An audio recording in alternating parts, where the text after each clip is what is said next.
अगला सवाल देखिए, आपसे कह रहा है कि एक त्रिभुज एक्स वाई जेड है, इसमें एल और एम हमारे मिडिल पॉइंट्स हैं एक्स वाई और एक्स जेड के। तो दो भुजाएं हैं एक्स वाई और एक्स जेड, उसके मिडिल पॉइंट हमें दिए हैं एल एम।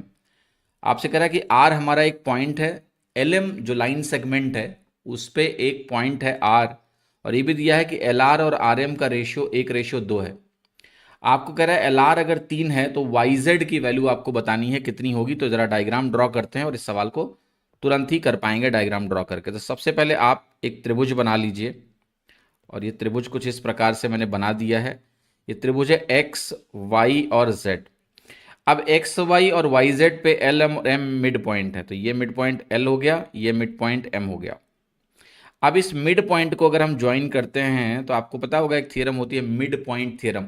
और मिड पॉइंट थ्योरम क्या कहती है कि एल एम जो होगा वो एक तो वाई जेड के पैरेलल होगा, और साथ ही साथ ये भी होता है कि जो वाई जेड और एल एम का रेशियो होता है वो 2:1 का होता है।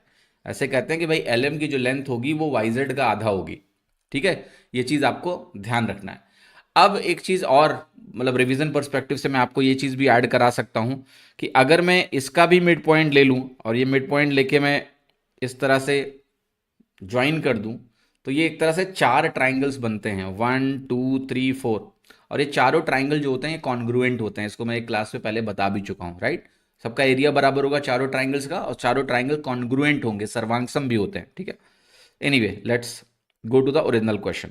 अब देखो ओरिजिनल क्वेश्चन में कह रहा है कि यहां पर मेरे पास एक पॉइंट आर है, और ये जो पॉइंट आर है यहां कह रहा है आर और इसका रेशियो 1:2 का है।